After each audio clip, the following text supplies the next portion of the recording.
おはようございます。今日は冬の支度というか、北庭を手入れをして下草を整理したり、バラを剪定したり、そして土壌改良をしてチューリップを植え込むところまで1日かけてしたいと思います。よろしくお願いします。去年も同じ時期にバッサリカットしてとても強剪定をしてお庭を一旦小さくしたんですね。でもまた全く去年と同じ大きさに戻っています。まずグラウンドカバーは去年あんなに抜いたのにまた元の木阿弥というかね、グラウンドカバーとして土を見せなく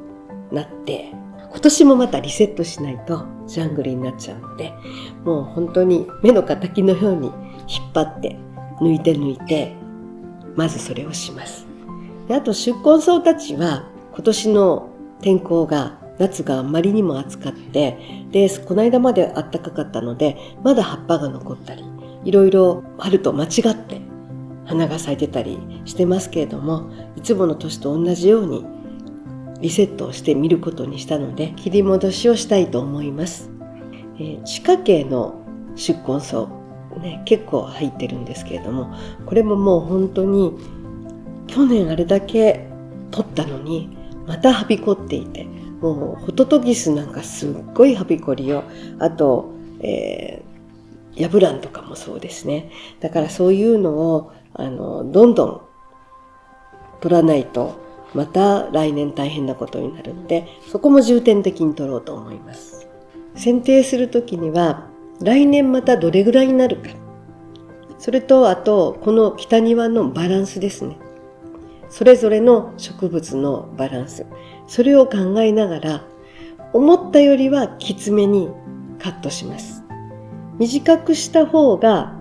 新しい綺麗な枝が出やすくてふわっと大きくなるので、思う場所よりは少しきつめに。去年柊を少し大きくしたくて、で傾いてたのを少しそれもまっすぐ立て直して光が入るようにしてあげたんですね。そしたら今年とっても成長してお花まできれいに咲いてくれて、もう本当にいい香りを漂わせてて、柊さんがここにいてくれてね、とっても良かったなと。柊がここに来てもう20年以上になりますけれども、初めて嬉しくなりました。なので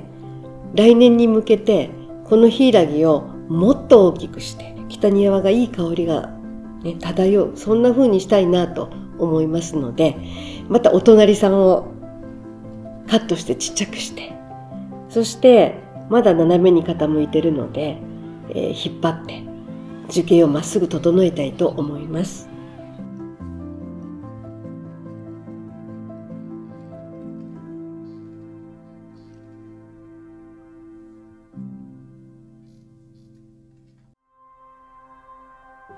もう北庭のチャームポイントですかね。フォーカルポイントだよね。私はチャームポイントって言ったけれども、このドビーちゃんっていうのは本当の名前は違うと思うんですけど、私が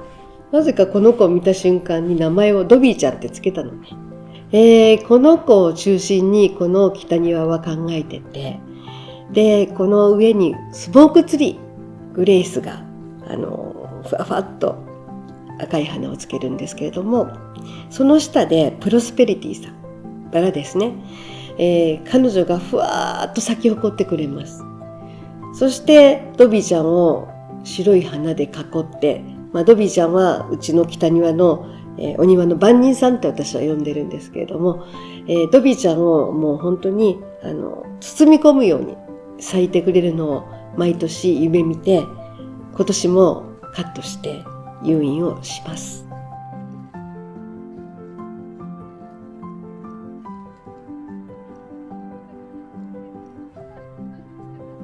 乳採卵はやっぱりそのまま置いとくともっと大きくなるんですね。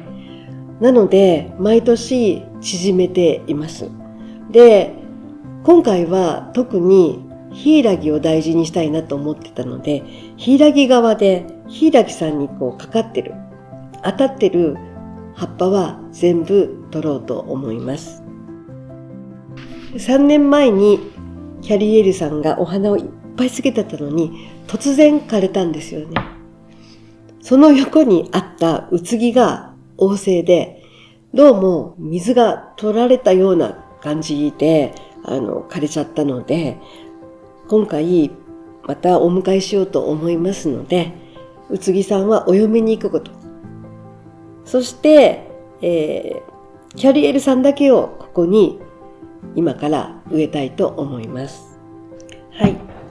今回取り寄せたキャリエルさんは私の身長以上あって、もうね結構な大きさになってとっても嬉しいです。とってもね、これポットののけてみると根が勢いづいててびっくりしました。もう春にはもうすぐに活着してくれそうな勢いの根です。ここでまた全体のバランスを考えてみたいんですけれども、うつぎさんが抜いたので、そのうつぎの場所にキャリエルさんを植えます。そうなるとキャリエルが大きく屋上まで伸びていくことを想定したら、今植えてあるエルダーですね、この子が寄りすぎてるのね、またキャリエルさんに。なのでこの子は少し右に寄せて、そして、右にあったのりうつき、ライムライト、この子を、間に持っていって移植をしたいと思います。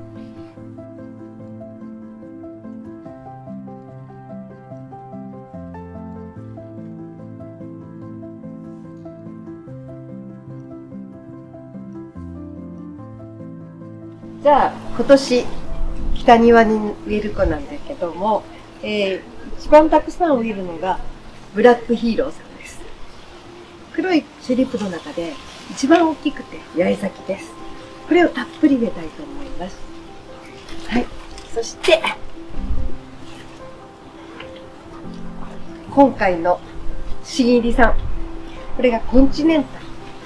私は初めてです。写真見ると軸まで黒くてちょっと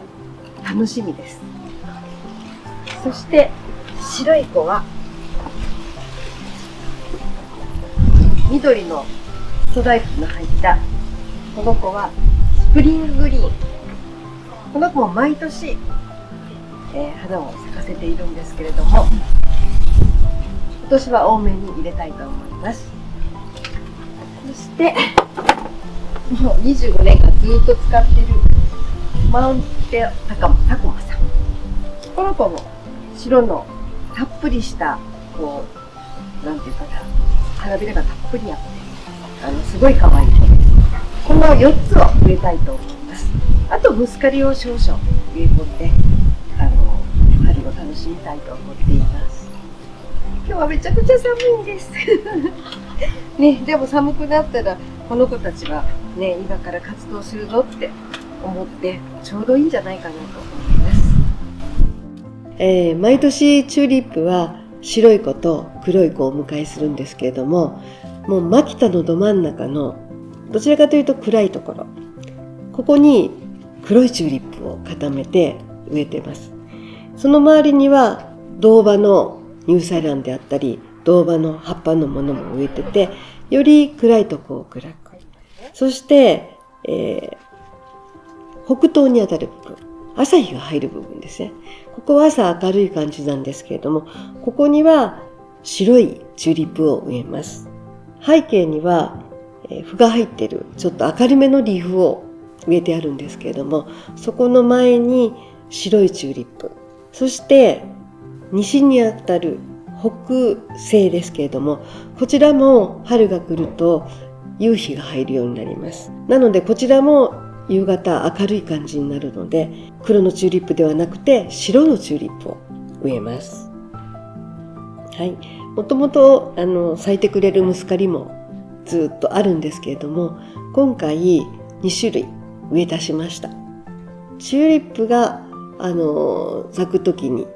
ちょっと手前に小さなムスカリさんが咲くと華やかになるかなと思って、道路の方ですね、縁の方に今回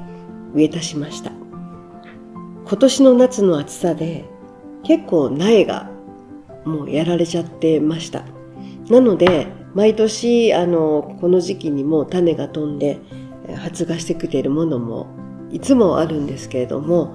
ほとんどなくて、なので宿根草の苗を植えて足しました。そうすることによってまた来年この子たちが活躍してくれると思います。白いチューリップを置いたあたりに紫を持ってきました。ただ白いチューリップが終わった後に出てくるイメージです。だから冬入りのカラーリーフの前が紫とかブルーの子が来ると、またそれが優しい感じになるかと思います。この花壇もこれで26年目ですね。来年の春だと26回目の春を迎えることになりますけれども、土壌改良を毎年してたりするので、どんどん土が増えてて、もともとより土が盛り上がってしまってるんですね。このまま水をかけると全部道路に流れていくので、一旦縁のところで水を少し入れて土が流れないするのもお手入れの一つです。毎年土壌改良を24回やってきたのかな。今年はもう本当にふかふかで、スコップがなくても土を手で掘るぐらいふかふかになってたので、土壌改良は今年はちょっと初めてですけどもやめてみました。そして宿根草が終わるとこだけ肥料を入れて全部チューリップも植え込むので、最後にマルチングとしてバークをかけてあげようと思っています。バーク堆肥は要所要所にドサッと落として、そしてそれを手で丁寧に広げて全体にかけていこうと思います。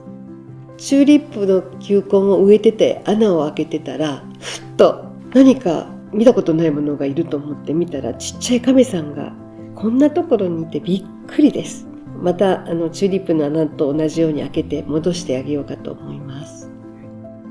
バーク堆肥を全部にかけると土がふかふかになった感じで、植物たちもなんか暖かくなった感じで喜んでいるような気がします。